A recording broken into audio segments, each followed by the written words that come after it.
Buenas tardes a todas, a todos. Les queremos dar la bienvenida a este espacio de conversatorio reflexivo con respecto a cómo nos posicionamos desde la perspectiva comunitaria de la psicología en el marco de la crisis que estamos viviendo. Mi nombre es Cristian Zamora, estoy aquí situado mirando el mar de Valparaíso, la ciudad donde vivo. También aprovecho de saludar a las personas que hemos ido conociendo durante los encuentros de psicología nacionales, de psicología comunitaria, en los cuales allí me tocó la oportunidad, la suerte de haber conocido a Eduardo y haber iniciado las primeras conversaciones de alguna manera que marcan los hitos que nos tienen acá juntos. Señalar que también amablemente Eduardo estuvo el año pasado vino en la conferencia de psicología comunitaria que se realizó en Chile, la conferencia internacional, y allí pudimos ir profundizando temas en común. Y a propósito de estos conversatorios que, desde el punto de vista como de la oportunidad que ofrece esta crisis, que es como ver cuántas personas estamos, por lo menos en Latinoamérica o en el sector del Cono Sur, implicados en todos estos procesos, sin duda extremadamente novedosos y desafiantes. Invitar a personas que tienen una trayectoria con respecto al trabajo comunitario. En ese contexto, quería presentar brevemente a Eduardo, que seguramente la mayoría de ustedes lo conocen. Y bueno, que él es profesor del departamento de la Facultad de Psicología de la Universidad de Buenos Aires, y que lo conocemos porque ha formado mucha gente que está desperdigada por Argentina, en la que yo conozco hacia el sur, con la Verónica Núñez y el Santiago Conti, en el ámbito yo me acuerdo el compañero de apellido Uberman, y varios Sí, más, Fernando. Fernando, y que, bueno, formador de personas que trabajan en el ámbito y el activismo comunitario. También él es conocido, Eduardo, por su trabajo en el ámbito específico de infancia, por el programa de las ludotecas de la ciudad de Buenos Aires, y también estar asociado al ámbito de la psicología social, y también en la atención primaria de salud, asociado a un hospital que yo no recuerdo el nombre porque no es mi familiar, claro, Argerich. y Argerich, justamente. Entonces, yo no voy a hablar más en este panel, solamente quería darle las gracias a Eduardo, darle las gracias a la unidad de vinculación con el medio de la Universidad de Playa Ancha de Valparaíso, en Chile, y esperamos de alguna manera eh, eh, seguir vinculados a propósito de estos conversatorios, porque esta cosa por lo menos va a durar un buen rato, y estos son espacios de convergencia de sentidos y de alguna manera de sostenernos dentro de esta situación que afecta digamos, a nuestra vida cotidiana y también macrosocial. Eso es la presentación, y ahora voy a dejar con ustedes a Eduardo Ticera, que va a dar inicio a su presentación. Muchas gracias, Eduardo. Bueno, en realidad, como siempre, muchas veces digo, yo soy el que agradece, y esto no es a título así formal, sino que realmente es un placer, es lo que me gusta. Me genera también mucha ansiedad, porque hay mucha gente que valoro mucho hace mucho tiempo, hay, como yo digo, víctimas, o hay estudiantes que acá veo que estuvieron sufriéndome. Así que bueno, es un desafío también, ¿no? Yo lo que quisiera es, retomando lo que habíamos dicho antes con Cristian, es que este tenga el carácter de conversatorio, o sea, me agarro de esa palabra, porque más aún en el ámbito de la psicología comunitaria, quien se pone en el lugar del supuesto saber, en el lugar de yo te la explico, venimos mal, hay algo que no es consistente. En realidad son preguntas, no podrían ser de otro modo encima por la situación que vivimos. Así que van a ser, lo que voy a intentar yo es una propuesta que me hizo Cristian, es de juntar estos distintos aspectos que son desde lo comunitario, la formación universitaria, lo que nos dice la infancia, la psicología comunitaria, una mirada política de todo esto. Ese es el desafío, vamos a ver si me sale, ¿sí? Así que bueno, saludo a todos, agradezco, especialmente quiero recordarlo a Cristian Zamora, con lo cual estas personas que vos se conocés y enseguida te das cuenta que hay mucho en común a nivel valores, a nivel ideológico, Eduardo, que lo estoy conociendo ahora, mi tocayo, y a Mariela Ruiz, que está a cargo de la unidad de vínculos con el medio, ¿sí? De la universidad, que es para todas las formaciones, no solamente para las ciencias humanas, bueno, y hay varios más para mencionar. Ya habiéndoles agradecido esto, vamos a empezar yo para torturar a mis queridos Eduardo y Cristian, van a ser, así se me dio los tiempos, dos PowerPoint. Voy a tratar de ir lo más rápido posible porque sé que los tiempos nos corren y que yo soy medio blableta. Así que bueno, vamos a avanzar.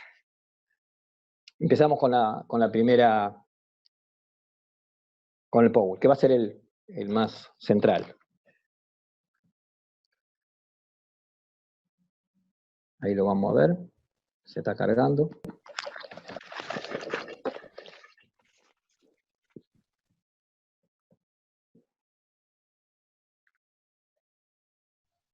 Estamos congelados todos. ¿Sí? ¿Se ve o no? Yo no veo nada, veo las caras de ustedes congeladas. Debe ser que hace frío. Vamos a ver. Espera un chiquito. Estar cargando, dice, ha empezado la función de compartir. Ahí está. Bueno, acá. Bueno, la primera nada, la presentación, la infancia en juego, interpelaciones desde la psicología comunitaria. Esta frase, este concepto de que sea la infancia la que nos interpela, ¿no? De lo macro a lo micro, obviamente, si somos mínimamente útil haberlos escuchado antes, porque centralizaban mucho en el tema del COVID y algunas características de lo que está pasando a nivel mundial y en algunas cosas específicas. Por lo tanto, ahí lo que digo es ningún descubrimiento, el COVID agudizó todo lo social, para llamarlo de una manera, previo. Es decir, lo bueno, lo malo, lo solidario, lo egoísta, las interrelaciones, las desigualdades, todo se está poniendo, esto no es ningún descubrimiento, al rojo vivo. Esto es lo que pasa a nivel general y en todos los países. Y a partir de esa mención es que se empiezan a desarrollar, voy a enfocar más o menos buena parte de la presentación, no toda. Esto implica, como anticipé, un análisis político. Implica necesariamente pensarlo en las similitudes y diferencias en Latinoamérica, especialmente el lugar del Estado. Y acá, nos guste o no nos guste, y ya lo habíamos hablado con Quintal de Freitas, si bien estamos diciendo, o sea, si bien en lo general es este sacudón que nos trae esto inédito, que es la pandemia, en Latinoamérica también, ¿sí? En América, en Latinoamérica, pero también, si es un análisis político, del cual se vale la psicología comunitaria, no podemos hacernos los tontos, evadir, es que no es lo mismo algunos países de Latinoamérica y otros, ¿sí?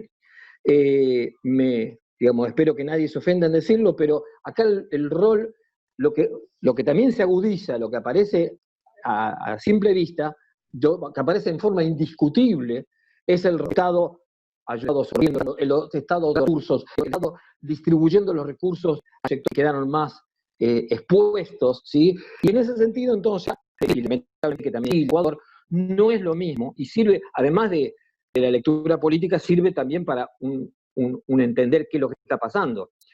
No creemos, aunque espero que el derrotero de las cosas no me haga cambiar esto, pero lo que está pasando en Argentina, que lo estamos sufriendo, sin embargo, podría ser peor, y de lo que debemos atribuir, entre otras cosas, es al rol del Estado. Esta es como lectura política, ¿sí? Acá se está dando subsidio a muchas empresas, se aumentó, se está dando el IFE, ingreso familiar de emergencia, es decir, varias ayudas que el Estado está dando, así como mejorar el sistema público. ¿Esto es perfecto? No. No, no es perfecto para nada. Y por otro lado, también nos va a servir de parámetro de comparación para aprender también, es que en la Argentina el lugar más candente a nivel COVID es Ciudad de Buenos Aires y lo que llamamos el conurbano, que es lo que rodea las localidades que rodean a la ciudad, pero ya dentro de provincia. Justamente ahí también se nota que a pesar de que han tenido que amalgamar políticas en algún sentido, también se notan matices producto de cómo maneja o qué concepción de Estado tiene el gobierno de la Ciudad de Buenos Aires y concepción de Estado que tiene la provincia. Bien, esta es para arrancar el criterio embudo de mayor a menor. Este es el contexto. Ahora bien, nosotros que tratamos de tener prácticas, no somos sociólogos, tratamos de ser psicólogos o profesionales que actúan en lo concreto con la gente, tenemos que tener la lectura también inversa, de lo micro a lo macro. Trabajamos en comunidades situadas, en prácticas situadas, queremos decir locales.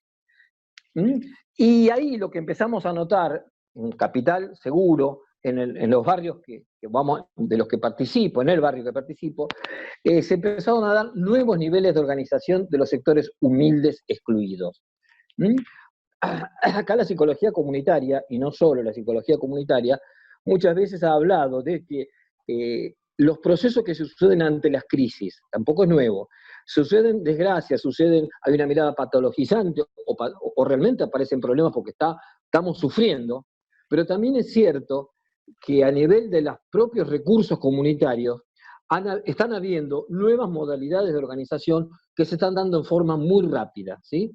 Yo sé que algunas de los que están escuchando acá saben a qué es lo que estamos refiriéndonos. La organización de la Villa 31 en Ciudad de Buenos Aires, en otros barrios. Esto es importante también contemplarlo, ¿no? O sea, quedarse en la mirada, no quedarse, aprovechar, construir, reflexionar a partir de lo que sucede con esta cuestión resiliente, te lo dedico a vos, Fernando, de las comunidades. Pasamos, por favor, a la siguiente. Bueno, a todo esto, lo decíamos recién en chiste, más o menos en chiste con Janina, que se tuvo que ir, necesitamos a todo este contexto, tanto de macro a lo micro como de lo micro a lo macro, tratar, no solamente somos operadores, sino que tratamos en la psicología de pensar, de construir y entender explicaciones. Entonces, nos valemos de un andamiaje conceptual, que es el tema de la complejidad. Esto ya ni es novedad.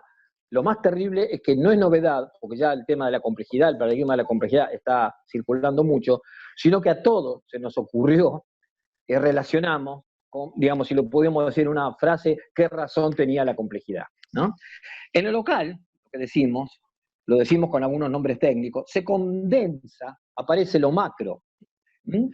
Lo macro, empieza una de las preguntas, ¿lo macro determina lo micro? ¿Cómo podemos tomar esta frase? También se agudiza la necesidad teórica de revisar y cuestionar concepciones respecto de estas mutuas relaciones. Es decir, lo macro determina lo micro, pero lo micro, ¿qué hace con lo macro? ¿Cómo se dan estas dos relaciones? Una mirada muy reduccionista diría esto, la determinación de las relaciones de producción, etcétera, etcétera. Pero también tenemos que tener una mirada al revés, o sea, tampoco alcanza quedarse solamente en la cuestión local sin teorizar y sin ver el contexto, como ahí yo digo, no nos sirven los reduccionismos ni las prácticas descontextualizadas. Entonces, lo que echamos mano históricamente en muchos lugares es el paradigma de la complejidad. Hasta ahí, bárbaro, genial. Pero, lo que yo empecé a pensar, a observar, es que si se agudizan las características de la dinámica social, o sea, todo esto se está poniendo al rojo vivo, hay como nuevas prácticas, nuevas dinámicas, no alcanza, ya las teorías no podemos aplicarlas, así como creamos o nos hicimos, nos sentimos cómodos y utilizamos la teoría de la complejidad, no es que es una moda. También es cierto que no nos podemos quedar defendiendo una moda solamente, sino que tiene que ser útil para entender los procesos. Y yo creo, y esta es parte del desafío, que tendríamos que revisar, complejizar la complejidad, etc. Porque decimos, si se caracterizan, si se agudizan las características de la dinámica social, también se tiene que agudizar nuestros parámetros de lectura y acción. Decir complejidad, etc., ya no alcanza. Que ya no alcanza a decirlo, ¿sí? Que es demasiado evidente.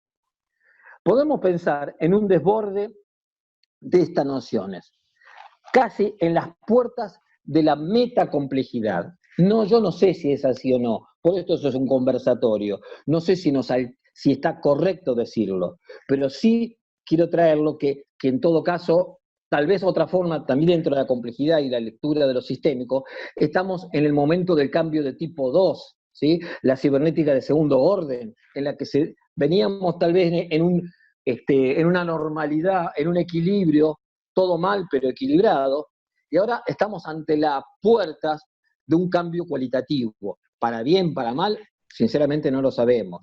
En esto digo una pequeña mención también que quiero darme el placer de mencionarla, que se está diciendo después de la complejidad, después de la pandemia va a pasar esto, después de la pandemia cómo va a quedar parado. Se dice va a quedar, ni va a quedar mejor, ni va a quedar peor. Lo que nos olvidamos ahí, tenemos que tener una lectura política, es que depende de los sujetos políticos, depende de los sujetos sociales. Hay un tal Vladimir Ilich, que le conocían como Lenin, que decía, que discutía si el imperialismo se cae o no, ¿sí? Porque el imperialismo más viejo que de aquella época. El imperialismo no se cae ni no se cae, depende de nosotros, si no estamos reificando la idea de que va a pasar algo después de la pandemia, va a pasar algo bueno o malo. No, va a depender de las fuerzas sociales. Bien.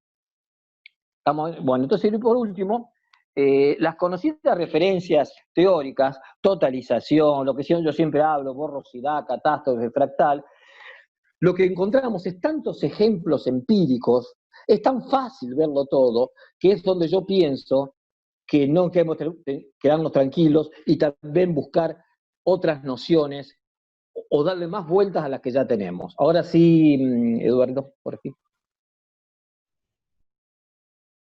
Entonces, otro argentinismo, tendremos que, ante esta perplejidad, otro argentinismo es que dice, hay que parar la pelota, cuando venís jugando y se arma el lío en la cancha, tenés que parar la pelota, y otra frase que usamos es desencillar. Y nosotros la frase la terminamos de desencillar hasta que aclare. Pero acá tenemos que desencillar sin esperar a que aclare. Esto, desencillar, es decir, tratar de darnos un momento para pensar, para construir conocimiento, para construir metodología, tiene que ser mientras, tal vez ni siquiera haya que desencillar, no sé, cabalgar mientras pensamos.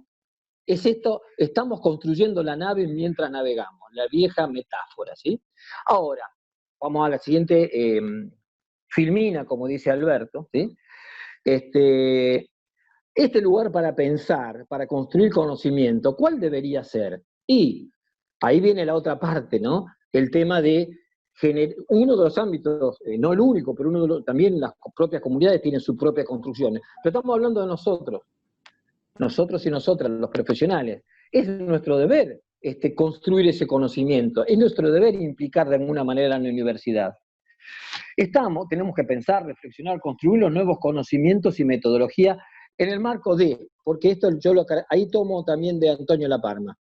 Esta crisis es inédita, global y simultánea, ¿sí? Inédita, no ha habido otra, sí, podemos mencionar la gripe de 18, global, no sé si la de 18 fue tan global como esta, producto de las comunicaciones. Puede ser inédita, pero que se da primero una, después otra. No, es inédita, global y al mismo tiempo, ¿sí? Son tres características fuertes. Y yo tratando de pensar, puede ser que me equivoque, Lo único que puedo compararlo, para tomar el primer punto de esto de la universidad, pero desde donde partimos, inédita, global y simultánea, lo único que se me ocurre es una guerra mundial, ¿sí? Y ya no sabríamos, incluso hasta no sabríamos manejar algo con la guerra mundial, pero no sé con esto, ¿sí? Entonces, la academia es habitualmente el dispositivo emblemático de construcción de conocimiento. Pero ¿qué pasa? Ni siquiera es una crítica, casi es una condición. Siempre es, y tal vez sea, detrás de las prácticas. La práctica, por más que revisemos, etcétera, siempre estuvo adelante. Este es un concepto tal vez marxista, estoy vendiéndome como muy marxista, no soy tan marxista, pero la práctica, especialmente en las prácticas en cambio, las prácticas en problemas, siempre van por delante de los conocimientos que, por ejemplo, se reflejan en la universidad. Lo que pasa, como ahí terminó la frase, detrás, siempre va detrás, pero a veces está directamente divorciada. Yo estoy viendo hoy por hoy las discusiones que hay en algunos foros en la facultad, incluso de gente que está más bien cerca de pensamientos, y están discutiendo cuestiones que vos decís, pará, yo siento ahí que en el centro de salud estamos viendo cómo repartir bolsones con la comunidad, con los grupos comunitarios, y estos están hablando si el decano dijo algo malo o bueno. No me importa el decano, no nos importa, están divorciados de la realidad. Entonces, lo que yo estoy queriendo decir, que ante estas situaciones,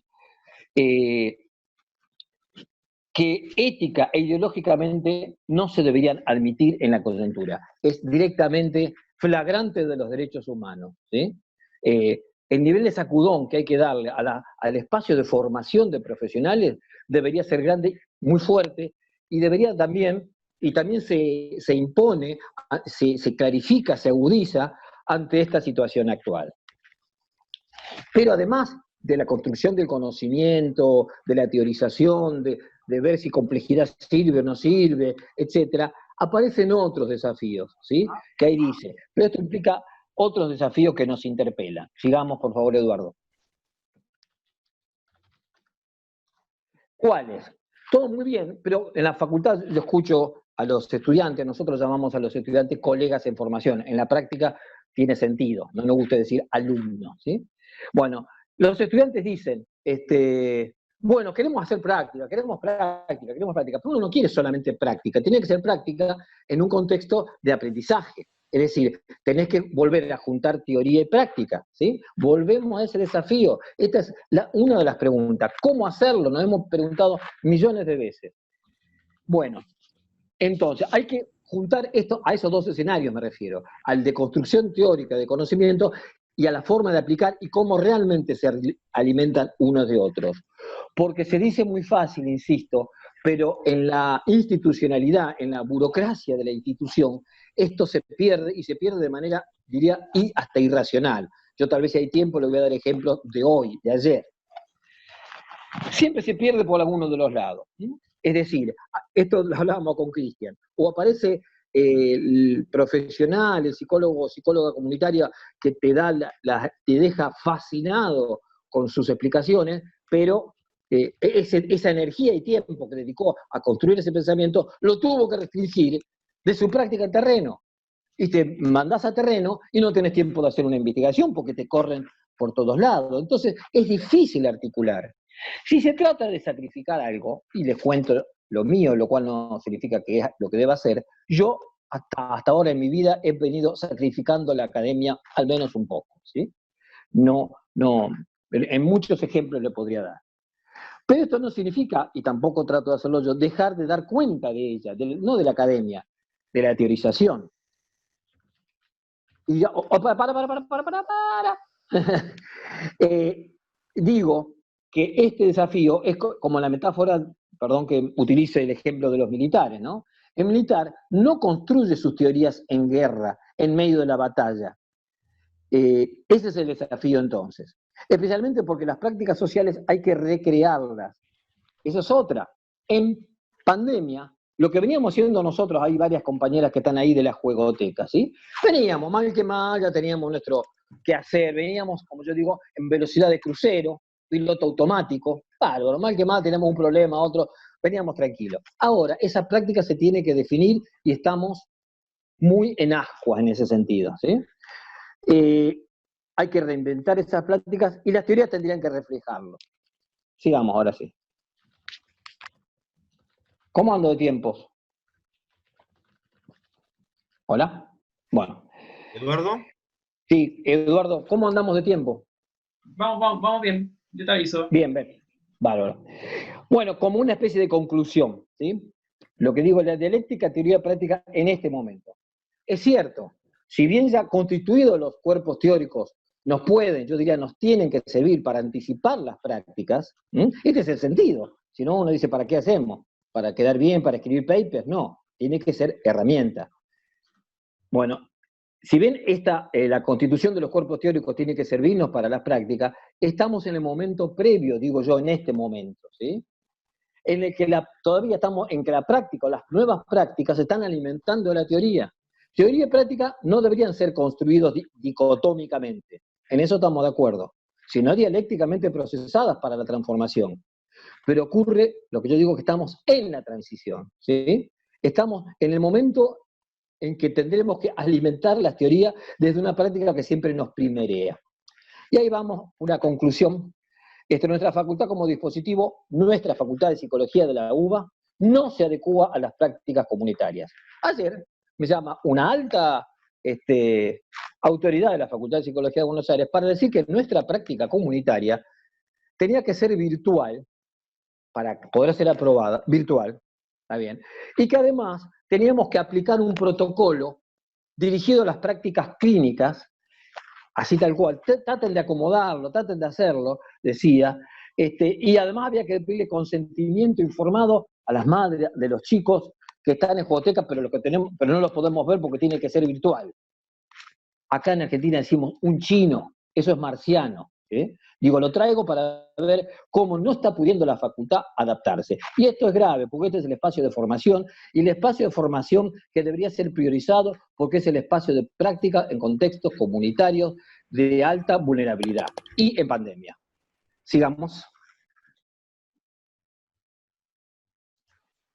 Bueno, hasta ahí todo muy lindo, mucha teoría, empieza, porque decía Cristian, algo de práctica, etcétera. Bueno, algo de práctica tenemos. Como digo ahí, corría el año 91, ¿sí? Quienes son argentinos y que tienen algunos añitos, saben que en el año 91 corresponde a la década de los 90. Y era el contexto también neoliberal, ¿sí?, de quien gobernaba y que gobernó por bastantes años el país, ¿sí? Que además de las connotaciones económicas, sociales y políticas, están las que más nos interesan a nosotros, que es la de formación de ideología dominante, ¿no?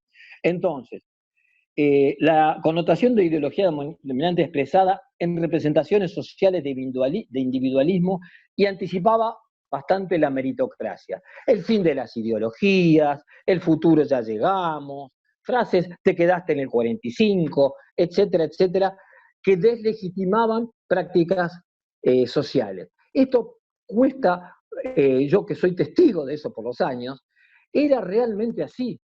No tenía sentido juntarse con el otro, parecía algo de otra cuestión. Después, los procesos, ahora voy a contarlo, fueron cambiando en Argentina y en Latinoamérica, ¿sí? Pero realmente estaba deslegitimado encontrarse con otros. En ese contexto, ¿sí?, y gran parte para revertir eso, además de la connotación específica del juego y alcanzar el estímulo lúdico para pibes en situaciones que no lo tienen, surge la juegoteca. El objetivo, ese era un objetivo explícito e implícito.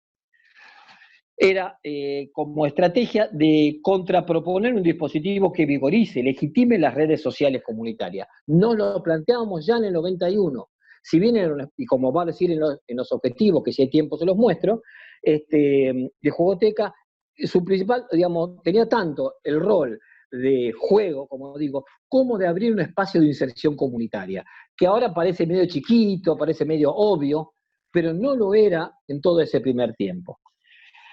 ¿Y de qué era contemporáneo? ¿De qué se valía conceptualmente? Y acá Eduardo me va a poder ayudar mucho seguramente.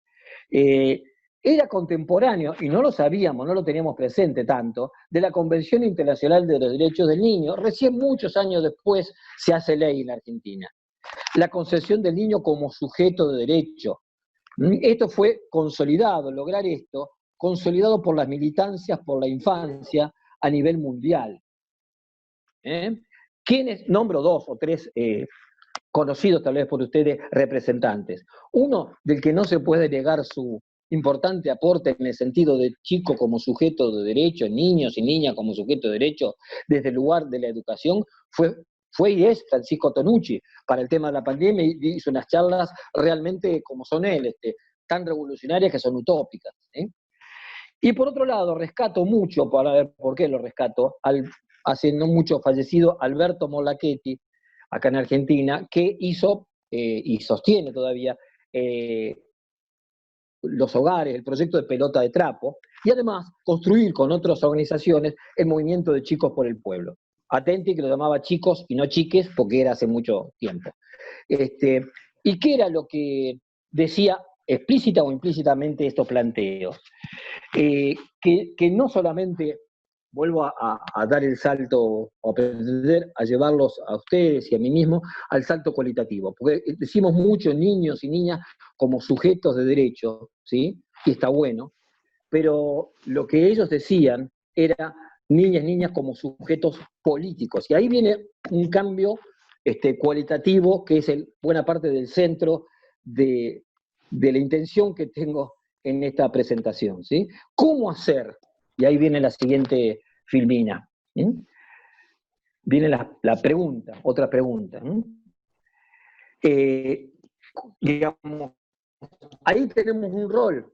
Así como el derecho tiene el rol de abrir como sujeto de derecho, etcétera, como el educador, etcétera, nosotros, los psicólogos y psicólogas comunitarias, pensando en niños y niñas, ya no en un sentido clínico que fue el tradicional, sino en el sentido de agente, de actor social, de constructor de políticas, ¿sí? Esto es un desafío, este es el desafío que nos dimos, nos tenemos que seguir dando, me parece, respecto del grupo de pibes y pibas. ¿Qué significaría tomar la infancia desde la perspectiva comunitaria? Esa es la pregunta. ¿Cómo materializar estas concepciones en herramientas? O sea, ¿cómo hacerlo? ¿Qué dispositivos que tomen esta potencia de este sujeto político? Porque es realmente potente si lo sabemos leer. Referencia. Entonces, una de las cuestiones que rescato yo de la psicología comunitaria, y especialmente cuando se habla del rol de la psicología comunitaria. ¿Qué dice Marisa Montero? Marisa Montero dice, ¿qué pasó ahí? Me dibujaron. Marisa Montero dice que el rol del psicólogo comunitario es el catalizador, el acelerador, el facilitador de los cambios sociales. Yo lo digo lo mismo con otra frase que a mí me es más útil, pero el mismo concepto. Es procurar los medios para que lo potencial de los sujetos sociales o colectivos surja. Es decir, y ahí me tiro con juegoteca, ¿no?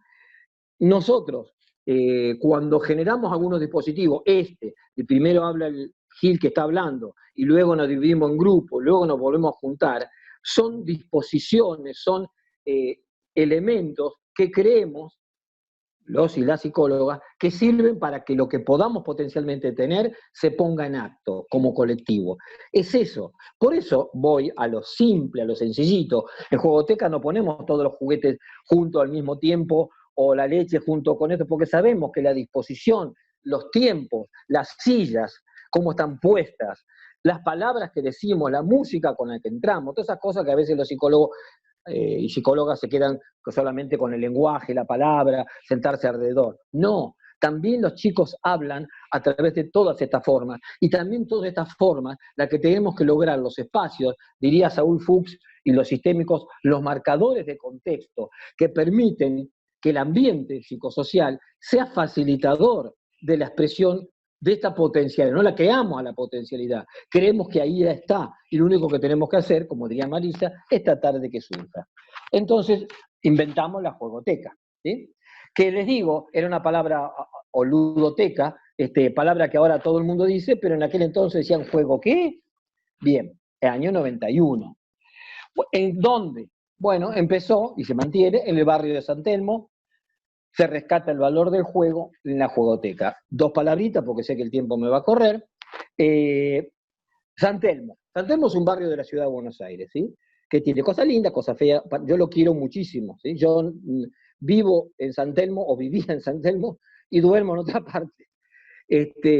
Pero San Telmo es la heterogeneidad caminando, ¿sí? En San Telmo tenemos los anticuarios, gente de mucha plata, es el barrio turístico, y también tenemos casas tomadas, tenemos la movida cultural under, es decir, es un barrio muy heterogéneo. Y dentro de la heterogeneidad, y tal vez no sé si por la heterogeneidad no, mal procesada por el poder, supongo, se pierden los puntos comunitarios que aparecen como aislados. Una casa tomada aquí, otro hotel subsidiado allá, y el propio contexto no facilita a veces las redes, aunque bueno, ahí está el lugar de las organizaciones sociales que tratamos de suplir eso. Bueno, en ese contexto de casa tomada, hotel inclinato, veíamos, vemos todavía, a pesar de los cambios que ha tenido San Telmo, que el juego, ahí volvemos al tema del juego en sí, no solamente ese aspecto de inserción comunitaria, el juego como necesidad, derecho, ya reconocido por la Convención, faltaba, ¿sí? Algo tan elemental como eso no era garantizado. Si los chicos jugaban en el hotel, el encargado los amenazaba, y no es joda, con desalojarlos, ¿sí? Bien, por eso hemos creado la jugoteca, y ahora, estimado Eduardo, te pediría que no puedo dejar de presentar la jugoteca porque me parece que el PowerPoint que hicimos está... Después volvemos acá. Perfecto. Voy a dejar de compartir pantalla para compartir la otra presentación. Así que... Sí, la próxima vez te juro que lo voy a hacer todo... No se preocupe. Derechito. Vito, salude.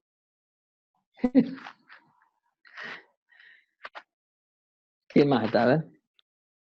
Mientras tanto, el chusma va viendo. Pero en un momento yo estoy haciendo el cambio, es un poquitito lento. Ténganme paciencia. Todo bien. Santakis. Uy, Conti. No lo había visto a Conti. Conti corazón. Conti sufrió la jugoteca también.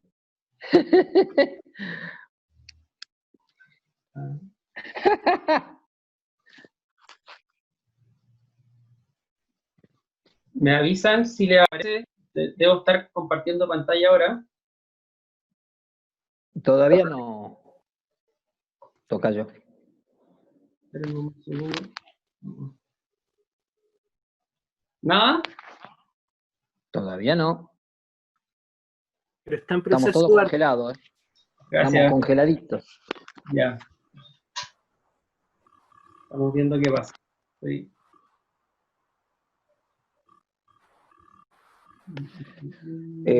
Preguntó ahí, alcancé a ver en el chat, una persona, Belu creo, que preguntaba si va a estar disponible. Sí, se va, me dicen Eduardo y Cristian que va a estar, sí, va a grabar. No sé bien cómo le va a llegar después, pero se va a grabar. Está siendo grabada y la vamos a enviar a los correos. Estoy solucionando. Ahí está. Está empezando a aparecer.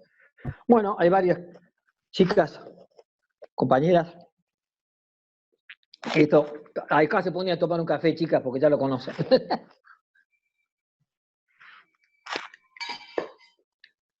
Eduardo, por mientras podría ir comentando la presentación mientras yo intento proyectarla. Algo pasa que no me permite. Bueno, a ver. Como yo quisiera. Pasa que temo que voy a perder más tiempo si lo cuento como me salga que si me atengo a la diapositiva. Déjame ver si lo logro. Me conozco. No, pero aprovechemos porque algo pasa que no me permite proyectarlo como yo quiero. Bueno, empiezo entonces.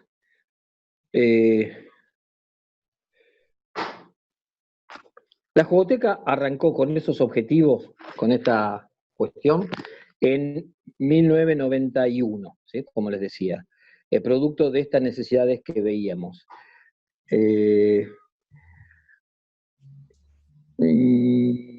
No, a ver por dónde arranco.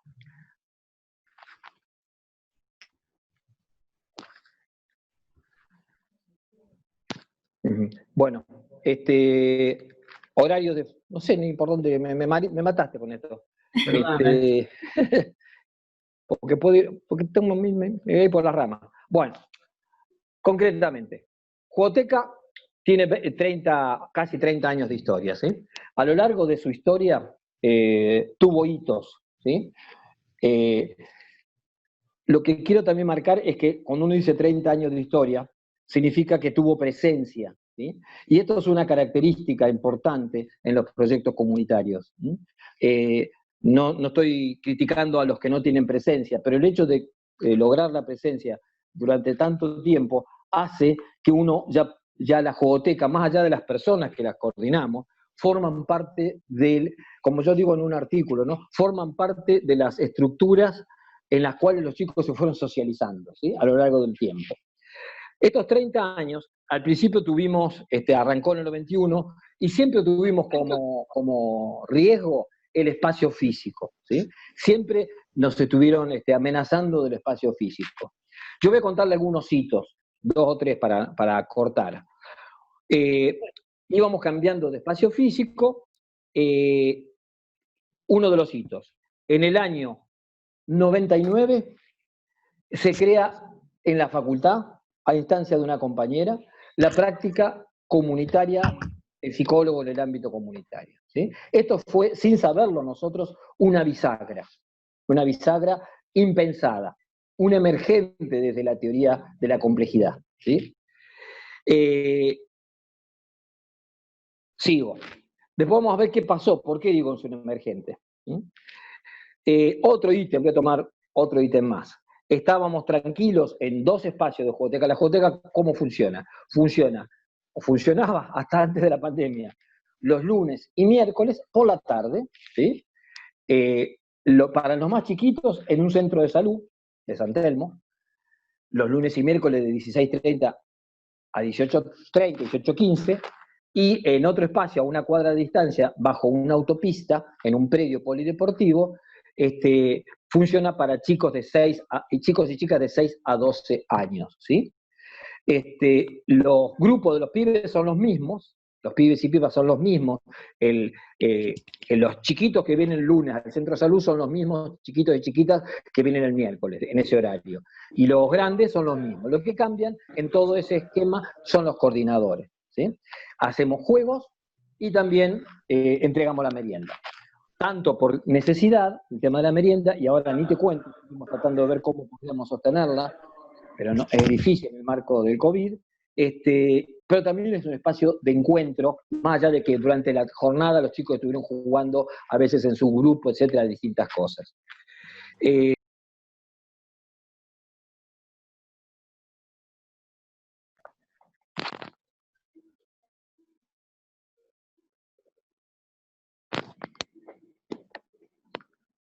Bueno, nos hicieron volver de cole.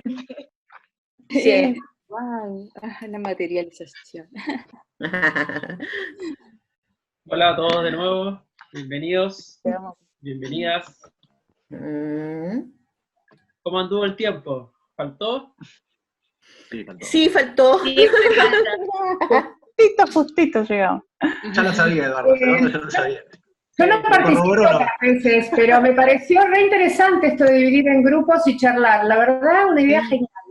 Genial. Yo nunca lo había hecho.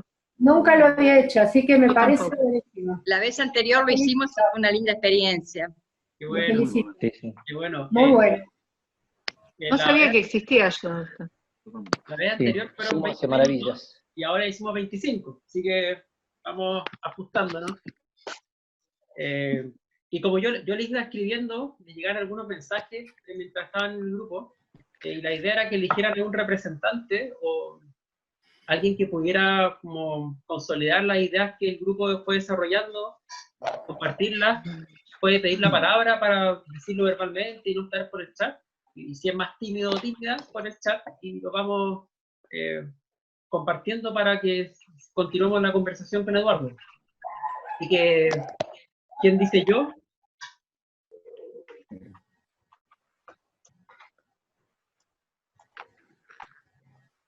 Marisa Fuentes es representante de nuestro grupo y tiene la formulación de las preguntas. Muy bien. ¿Dónde estás? ¿Por qué no me llama la atención? Marisa. Sentí un empujoncito ahí. Claro. Tiramos, la empujé un poco, ¿no? Pobrecita. La tiraste al precipicio. Puede decir tu origen. ¿Qué cosa? Después, habla. No, ok.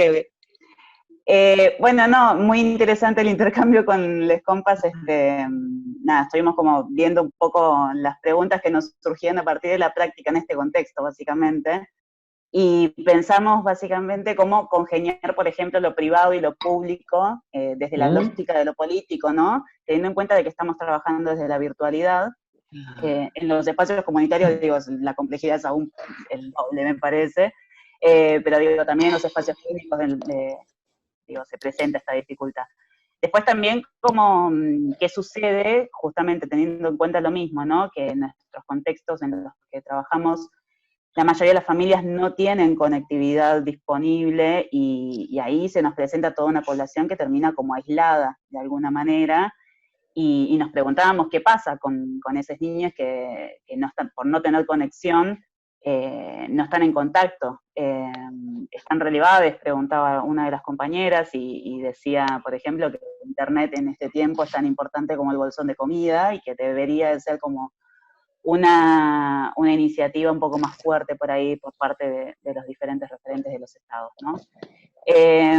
Después también pensamos en la cuestión de que, bueno, el convivir hacia adentro con las familias nos invita un poco a pensar también en las otras dificultades que ya nos encontrábamos antes, obviamente, de la pandemia, como podían ser las situaciones de violencia o de abuso infantil, que por suerte hoy, por ejemplo, la cuestión de la violencia de género tiene un foco puesto ahí por parte al menos del Estado argentino, pero nos preguntábamos de qué manera hacer para darle un poco más de fuerza a la comunicación respecto de la prevención del abuso infantil y como poder como encararlo de la misma manera, con la misma potencia que la cuestión de la violencia de género.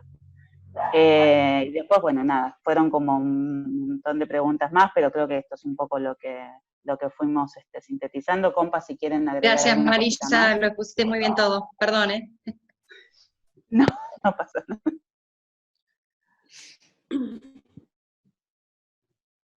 Bien, no sé si escuchemos el resto. Los grupos y después generamos una gran conversación.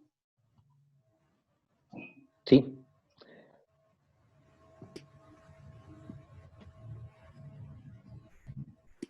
¿Quién más? ¿Quién da el empujoncito?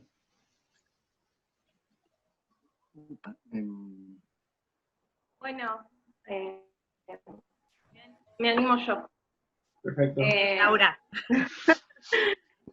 Hola Edu, hola compas, placer escucharlos. Nosotros estuvimos como un tiempo presentándonos y contando nuestros devenires para luego elegir la pregunta de los niños y las niñas como sujetos políticos en activos comunitarios.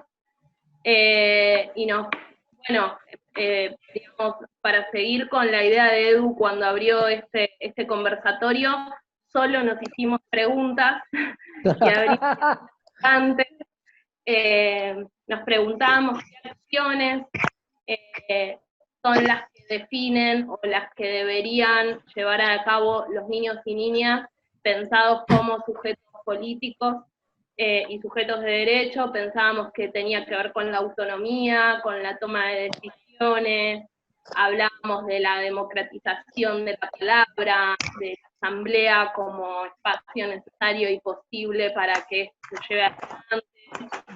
de los acuerdos y los consensos colectivos, y también del rol del adulto o la adulta andamiando este proceso, oficiando de filtro, en qué decisiones y cuáles no son posibles para las niñas, ¿no?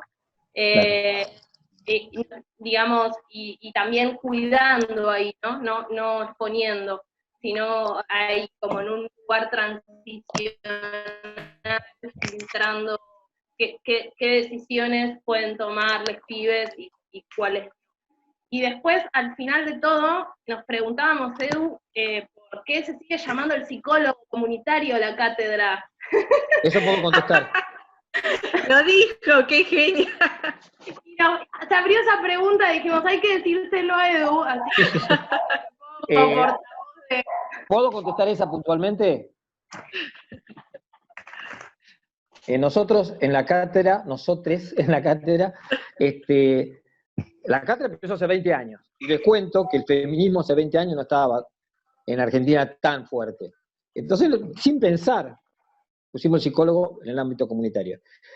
De acuerdo a lo que estuvimos hablando con la vicedecana el año pasado, en el marco de los 20 años de la cátedra, llevamos esta inquietud, porque también nos hacía ruido, ¿viste?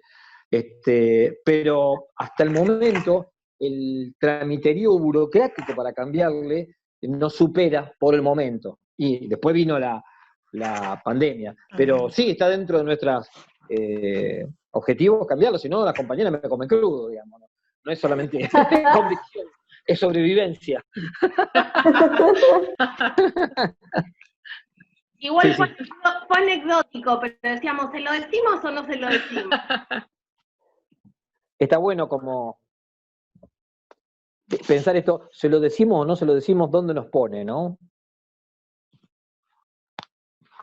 ¿Por qué no, digamos? ¿Qué lugar ocupás vos, ocupo yo? ¿No? Volvemos a la cosa, ¿viste? No, ¿cómo le vamos a decir al profe? El lugar que nos corresponde. Somos sujetos de derecho y políticos también. Sujeto de derecho. Tal cual, tal cual. Pero yo te aclaré, está dentro de nuestros objetivos.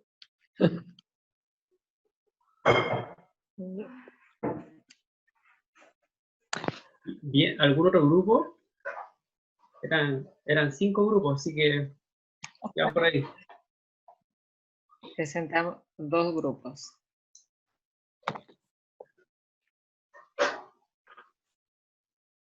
Sofía Murta.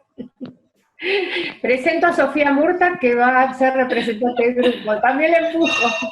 Marta. Voluntaria a dedo. Qué botones que son todos. Son todos muy, muy autoritarios. Bueno, nosotros, Sofi. ¿Cómo andás, Eduardo? Tantos años.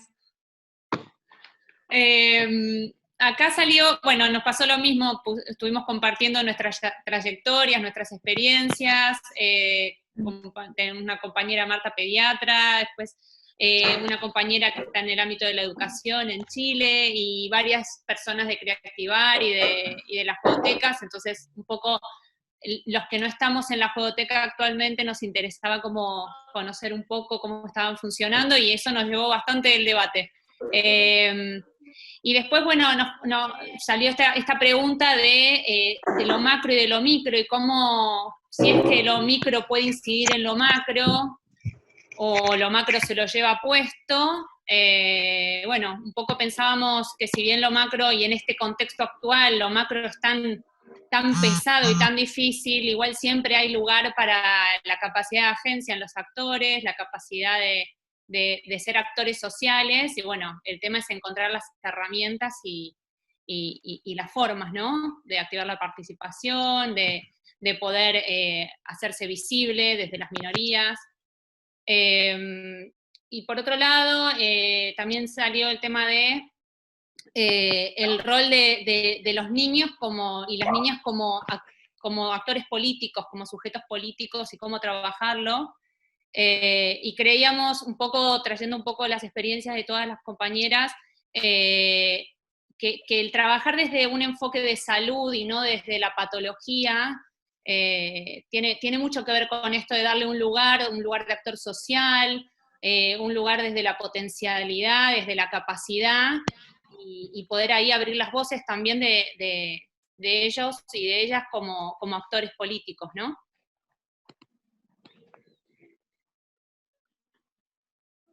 No sé si me olvido algo, Marta. No, está perfecto. Sí, yo pienso que está bien, porque así damos posibilidad a todos los demás grupos. Está bien, es lo más importante.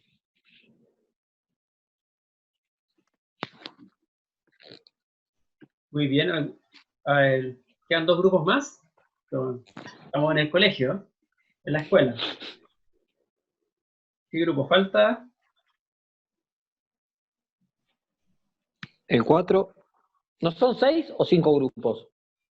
5 grupos. Para saber 5. Hola, yo soy representante de mi grupo, pero no sé cómo poner la pantalla más grande para aparecer como ustedes cuando hablan. Cuando tú hablas, nosotros te vemos. Ya. Ah, me ven, qué genial. Ya. Bueno, mi grupo está compuesto por Coa, Marisa, Nadia, ¿y quién les habla? 2 éramos de Chile y 2 de Argentina. Así que les cuento un poco nuestras reflexiones. Respecto a la primera pregunta sobre cómo se consolida lo macro, o si lo macro determina lo micro, nosotros pensamos que hay una interrelación entre ambas cosas. O sea que si bien lo macro determina lo micro también pudiese como influir a nivel macro, de manera que, por ejemplo, si una comunidad se organiza, pudiese generar un cambio a nivel político, por así pensarlo, la micropolítica o la microfísica del poder que pudiese plantear Foucault, como básicamente eso. La segunda pregunta nos la saltamos, no hay explicación para ello, simplemente como que, yo creo que en realidad no sé, la saltamos. En la tercera pregunta que decía, ¿qué significa tomar la infancia desde la psicología comunitaria, cierto? Entre otras cosas, proponiendo herramientas o dispositivos. Bueno, ahí sí conversamos harto. Hablamos acerca de la creación de espacios tanto reales como simbólicos. Creemos que esa pudiese ser una herramienta o una propuesta para ello. Y en base a esta creación de espacios, como estrategia tomábamos la figura del diagnóstico participativo, quizás mediante el árbol de problemas, soluciones, porque planteamos también que es importante que haya como una co-construcción de las necesidades de una intervención o determinada comunidad, en el cual nuestro rol sea como catalizar, nuestro rol como psicólogo sea catalizar estas necesidades, y para ello nos parece que el diagnóstico participativo es una buena herramienta, pensando un poco en la terapia cuando hay objetivos co-construidos, aquí también, que existan objetivos y por qué no un encuadre co-construido, ¿no? Que nos permita dar en este caso a la infancia una voz que deje de ser adultocéntrica, puesto que las necesidades van a emanar de los mismos niños y niñas, como usted dice ahora, ¿no? Y en Armar este el sentido, diagnóstico participativo con los chicos. claro, Armar el árbol de problemas con los chicos. armar el árbol de problemas con los chiques, sí, Bien. armarlo con ellos, desde ellos, o sea, ¿por qué no que a mano alzada, en pequeños grupos? Eso obviamente hay que afinarlo, pero esa era nuestra propuesta también, pero sobre todo pensando en la creación de espacios reales y también simbólicos, o sea, en primera cosa en darles un espacio de encuentro, y después vamos viendo lo que hacemos en dicho espacio, ¿no? Y que eso pensamos que ello nos podría dar una perspectiva como de reivindicarlos como sujetos políticos, como parte de una comunidad empoderada, al darles primeramente una voz y al ser vistos, visibilizarlos, ¿no? Bueno, ahí también entramos como a conversar, porque 2 de nosotras, Nidia y yo, teníamos la experiencia en comunidades vulnerables, pero también Marisa nos aportaba como una reflexión desde la educación, donde, por ejemplo, estratos económicos más acomodados no tenían el juego instalado como, o sea, si bien era una necesidad, no habían prácticas de juego. También existe la necesidad del juego a niveles de estratos económicos altos y bajos. Y nuestras experiencias con Nidia sobre comunidades vulnerables tenían que ver de repente con algunas plazas o sitios que, si bien están destinados al juego o a la expresión de la infancia, se prestan para que personas un poco más grandes de repente consuman alcohol, drogas o existan como algunos delitos, ¿no? Entonces nos quitan un poco los espacios de los niños y niñas, ¿no? A ver, eso último, ¿cómo? Eh, Volvé. Claro. Los lugares destinados territorialmente para el juego pudiesen ser las plazas, entre otras cosas, ¿no? Y que en mi experiencia, por lo menos en mi práctica comunitaria, fueron ellos, los niños y niñas, relegados a un segundo plano, puesto que se prestaban listos espacios para el consumo de alcohol y drogas, y obviamente para la creación de delitos. Entonces también hubo que hacer un trabajo como de desestigmatizar a los adolescentes puntualmente, como que los adolescentes son Ahora me queda más delincuentes, claro. ¿no? Sí, y era la experiencia que nadie también tenía. Entonces Marisa nos proponía que también había que mirar el estrato socioeconómico alto, puesto que allí también existía una necesidad y ¿por qué no una falta como de dinámicas de juego y de expresión de la infancia, ¿no? Bueno, y la última pregunta que decía cómo resolver la tensión entre la formación académica y la inserción práctica, nosotros la tomamos como la tensión entre la teoría y la práctica clásica tensión, y hablamos un poco de que debiese existir un equilibrio entre la teoría y la praxis, sin poner demasiado énfasis en ninguno de los dos. Sin embargo, durante todas nuestras reflexiones y diálogo estuvimos remitiéndonos a la investigación y acción participativa, como una forma que conjuga la acción y la participación, ¿no? Y también la teoría, que es la IAP, muchos de nosotros la conocemos.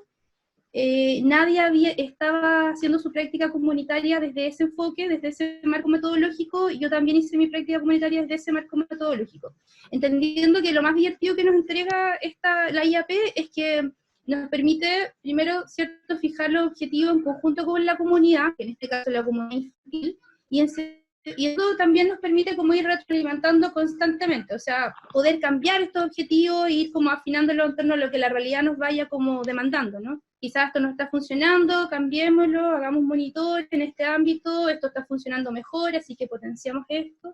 No sé si se entiende, pero eso es un poco lo que conversamos como grupo. Excelente. Adiós.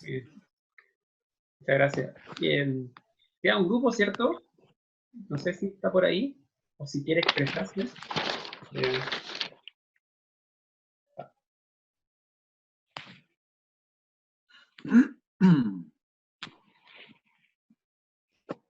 Si no, pasamos, Eduardo, para comentar las múltiples inquietudes que plantearon acá los distintos grupos. Hay harto que trabajar ahí. ¿En qué lío me metí? Porque realmente es bastante diverso. Voy a tratar de... A ver, de la primera intervención del grupo, supongo que uno, lo que trajo, para hacer una especie de resumen, me podría ser, porque habló de lo público y lo privado, el tema del tema de la no conectividad en muchos sectores, el tema de la violencia familiar producida por la convivencia. Digo, nombré, por ahí podría ser más exhaustivo, pero tomo esos tres. Lo que yo puedo pensar de esa parte, de esas intervenciones que hizo Marisa, que expresó Marisa, es que ahí es bastante diverso, en el sentido que expone que esta situación actual del coronavirus, como yo decía al principio, explota en muchas dimensiones, porque todo lo que dijo ese grupo es cierto, y fíjate vos que afecta a cuestiones muy diversas, o sea, la tematización de lo público y lo privado, ¿sí? Y ese juego. El tema de la... Nada que ver. Es otro área, el tema de la conectividad como derecho. Empieza a construirse ahí, me parece, como, a pesar de que Max Neff no estaría de acuerdo, Max Neff supongo que lo conocen, ¿no? Desarrollo a escala humana, qué sé yo, tiene otra teoría de las necesidades. No estaría de acuerdo con lo que voy a decir ahora, pero hay una parte que hay que tomar de la concepción anterior de necesidades, que es la construcción social de las necesidades, ¿sí? Por ahí Max Neff dice que las necesidades son permanentes y que se modifican los satisfactores. Puede ser, podemos pensarlo también desde ese punto de vista, pero el tema de la conectividad hasta hace poco, antes de la pandemia, si queremos, no era tan defendible como derecho, ¿sí? Fíjate vos cómo estos procesos lo estaban poniendo como un derecho, donde hay una necesidad, surge un derecho, decía una líder, y bueno, me parece que en algunos estados, o sea, acá en Argentina empieza lo que trajo Marisa, es que se empieza a instalar, está empezando en ese proceso de instalarse, en algún momento creo que vamos a lograrlo. El tema de la violencia, como expresiones, como consecuencias pensadas e impensadas del tema de la violencia familiar como productos, como secuelas del COVID, también se dan, lo estamos viendo, lo estamos comprobando, y son expresiones de esta agudización con la que yo decía al principio, ¿no? No mucho más, o sea, hay que atenderla, pero no hay mucho más. Laurita, trajo mucho lo de niños como sujeto de derecho, las condiciones, las asambleas, y algo muy interesante que me parece que quiero subrayar, es que cuando te pones en esa tesitura, que tiene que ver un poco con lo que decía yo de la generación de condiciones, la participación de les pibes, ¿sí? No implica, y esto yo lo tengo más o menos pensado con respecto al tema de la psicología comunitaria, no implica dejarlos solos, o sea, redefine el lugar del, ni siquiera digo del psicólogo o psicóloga comunitaria, del adulto, digamos, cómo hacer, un desafío, cómo hacer para no imponer sus posiciones, para no caer en lo que llama adultocéntrico, y al revés, ser facilitador de este agente social, este agente político que son los pibes. Para eso me parece que la formación, si bien uno se puede formar en psicología comunitaria, tal vez requiere una formación específica en escuchar chicos, ¿sí? Y escuchar chicos no lo digo en el sentido de, obvio, de escuchar psicoanalíticamente lo que dice un pibe en la palabra, sino en todas las expresiones. ¿Qué dice un chico cuando está solo? ¿Qué dice un chico cuando está junto con otros chicos? ¿Qué dice un chico cuando es agresivo? Acá la estoy viendo a Liliana, la compañera, todo lo que nos dicen los pibes. O sea, esa escucha, y qué hacer con ella, me parece muy importante, porque nosotros somos parte de esas, que yo decía al principio, cómo se generan las condiciones para. Laura lo vino a traer muy bien, nosotros somos parte de cómo nos adaptamos para la generación de esas condiciones, para que los sujetos chicos, para que su potencial pueda surgir. No es fácil, porque los pibes no vienen exentos de espacios y de condiciones que al revés los obturan, ¿sí? Cómo ir desarmando todo eso, con qué paciencia uno debería poder contar para revertir eso con lo que ya vienen muchos de los pibes. Supongo que varios de los que están y de las que están acá sabrán mucho a qué me refiero. No venimos de digamos, no viene el niño ideal, el niño soñado, sino que vienen estos pibes que ya le han sido conculcados muchos derechos. Vivir en paz, vivir con identidad, bueno, el amor, todo esto ya, el juego, no lo han tenido. Entonces, el proceso que tiene que hacer ese adulto o adulta es especial. Yo no lo logré todavía, quiero decirlo, 30 años y yo no lo logré aún, ¿sí? Por ahí quedan cosas para afirmar más, pero tampoco quiero irme demasiado. Después el grupo 3, Sofía. Trajo varias cosas, Sofía. Y bueno, se mezclaba con lo que dice después la otra compañera, en un punto, habiendo tomado el tema de lo macro y lo micro, ella traía cómo constituirse los espacios micro en agentes de cambio. Y decía, bueno, supongo que hacerse visibles,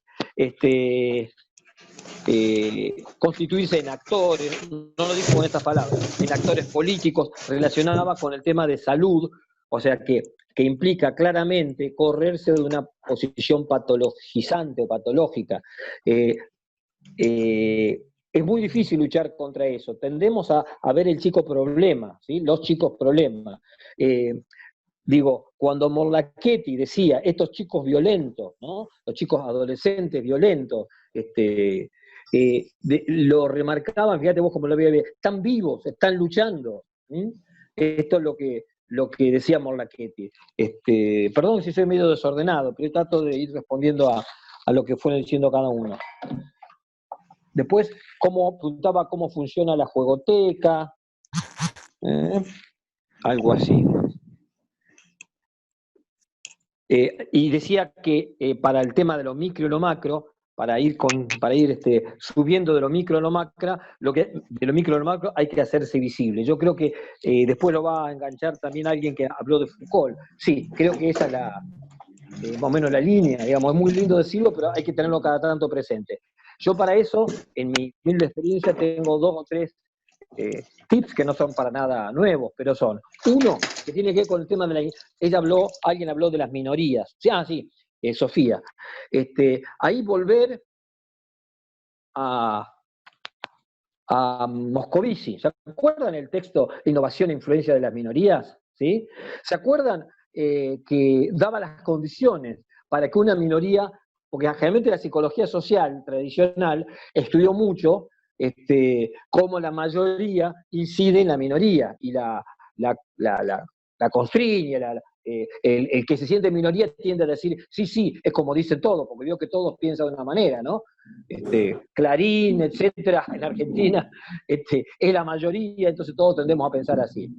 En Moscovici da algunas características de las condiciones en que las minorías tienen que tener para lograr impactar en esa mayoría. Y en vez de que podrían ser, una es, no acuerdo si lo dice así taxativamente, pero una es la presencia, ¿sí? La constancia.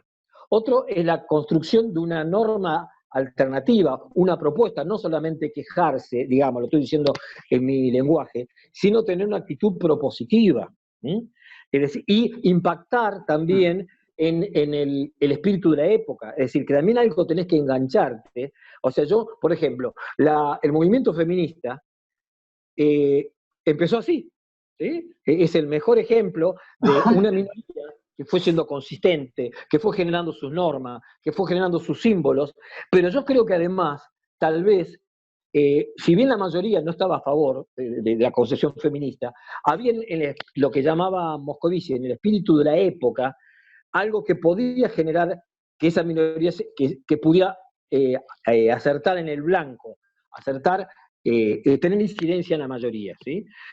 Son formas de decir tal vez lo mismo que decía Foucault, pero trayéndolo un poquito más a la receta, ¿sí? Por otro lado, y esto también, el aprendizaje, que también es el ejemplo del feminismo y de las prácticas comunitarias, es que ese grupo minoritario tiene que multiplicarse como grupo en sí y con otros similares, ¿sí? El trabajo con redes no es un trabajo solamente, y esto es obvio, de redes sociales personales, sino la necesidad de articular con otros actores, ¿sí? Cuando empieza a constituirse así, digamos, yo creo que el ejemplo de Dolores, podrás contar el ejemplo de La Boca Resiste y Propone, que para mí es un ejemplo. La Boca Resiste y Propone es un espacio que se fue construyendo con tiempo. Propone, dice, no solamente se resiste y propone. Con gente que está hace años ahí, reconocida, tiene algún impacto en la comunidad de La Boca. Es decir, generaron propuestas, generaron normativas. Entonces, y ahora La Boca Resiste y Propone logró que fuera el programa Detectar a tiempo, después salió mal el post-detectar, perdón que hablo cosas muy locales tal vez, y tienen incidencia en el Estado, en la legislatura, los reciben. Es decir, que me parece que el ejemplo de La Boca Resiste y Propone es otro ejemplo más de minorías impactando y produciendo algunos cambios, ¿no? Tal vez no hagamos la revolución, tal vez no sé si alguna vez, pero me parece que son ejemplos ricos para ir pensando esto de cómo las minorías impactan en las mayorías, digamos, cómo lo micro va pudiendo incidir en lo macro de alguna manera, ¿sí? A ver, ¿qué más? ¿No?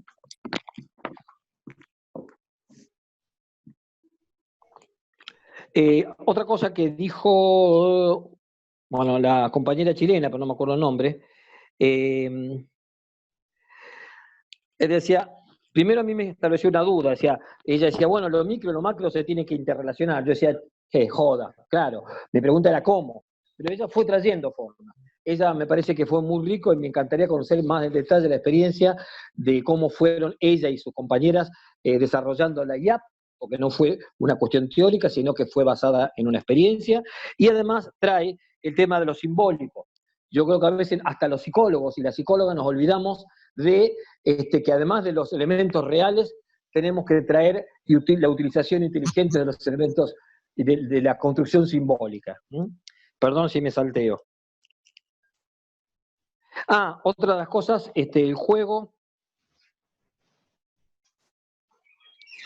No, una cosa que había dicho antes una compañera, nosotros también hicimos, como ejemplo, lo decía Laura Menéndez, creo, el tema de las asambleas. Nosotros también lo hemos hecho y hay que manejarlo más o menos bien, pero son interesantes estrategias del cómo. También la compañera de Chile traía el juego, no me acuerdo bien qué dijo, pero lo que es importante, yo rescataba de lo que ella decía, el juego como necesidad universal, ¿sí? Si bien forma parte de la cultura, es importante tenerlo claro, que toda sociedad, en todo momento histórico, en pobres y ricos, ella hablaba de que las clases altas también tienen su necesidad de juego. Me parece que los psicólogos y psicólogas es un espacio para intervenir. De hecho, intervenimos en la juegoteca. ¿Qué juegos traemos nosotros? Pretendemos no traer juegos, por ejemplo, la pregunta para las y los psicólogos y psicólogas respecto del juego. ¿Juegos competitivos o no competitivos? Aparecen las versiones puristas. No, competitivos no. Y decimos, bueno, pero me acuerdo con una compañera, espero que no se enoje si está acá escuchando, en el medio del mundial, ¿sí? Del mundial, decía, no, juegos competitivos no. Argentina quería ganar, ¿sí? Y queremos chicos que jugando puedan enfrentar la vida, ¿sí? En todo caso, lo que tendremos que ir aprendiendo en el juego es lo que más nos va a pasar en la vida, que vamos a perder. La mayoría de las veces perdemos, ¿sí? Entonces lo más interesante es procesar eso. Pero en Juegoteca, algunos juegos los estimulamos y otros juegos tal vez los disuadimos un poco. El tema del juego competitivo no le hacemos asco. Lo jugamos y vemos cómo lo procesamos. El fútbol sí jugamos, pero cómo lo procesamos, con qué reglas, cómo podemos incluir a las chicas jugando con el mismo lugar. Esto no lo inventé yo, no lo inventamos nosotros. Hay una compañera psicóloga, Marcela Alejandra Parra, de Neuquén, que ha hecho una experiencia interesantísima con el fútbol, donde incluye todas estas variables, ¿sí? No introducimos armas en la juegoteca, es decir, armas de juguete. Esto es una duda, no sabemos hasta qué punto, porque los chicos te arman un revólver con 4 cajitas que nosotros queríamos que armen otra cosa, y te arman, y no te vas a poner en ortiva, porque creo que no hay demostrado nada que diga que un chico porque juega con un revolvito es la esencia del delincuente. Ahí, no es por eso, creo. Vuelvo, no entran juegos electrónicos, no porque estemos en contra, sino porque queremos despertar otros estímulos. ¿Alguien me está queriendo decir algo? Yo traté de abordar más o menos las cosas que fueron saliendo en este plenario. Les pido, si hay una cosa que no retomé, o queda alguna duda, o cuestionamiento, es el momento de una devolución hacia mí también, con toda la sinceridad que tuvo Laura Menéndez, que me decía, no sé si decirle a Eduardo o no. Yo pido eso, ¿sí? Que se agencien. Sí, para quienes, ya cerrando también el conversatorio, llevamos 2 horas y algo. Si hay alguien más que quiera expresar últimas palabras, algún comentario final para ir dando cierre al conversatorio, al micrófono abierto. Veo una manito ahí, pero no alcanzo a ver el nombre, así que hable, Tomás. Bueno, soy Estela Maris. No, quería relatar una anécdota. Una vez, hace mucho, en una reunión padres en un viaje de egresados, donde los padres siempre discuten qué empresa, qué esto, qué lo otro. Una niña chica de 12 años dijo, el problema son los grandes. Y esa frase me quedó retumbando, porque... Sí, claramente. Qué duda cabe. Sí. Bueno, nada, un poco como para cerrar, comentar que hemos generado este espacio justamente con este fin, que era que gente que no se conoce pudiese tener un tema común. Hemos traído a distintos invitados a que nos planteen sus posturas o su apreciación o su experiencia en torno a esos temas. Y la idea es que este conversatorio va a seguir en el tiempo. Ahí vamos a ir intercalando semanas porque también trabajamos en otros temas y el desgaste de la pantalla genera lo suyo.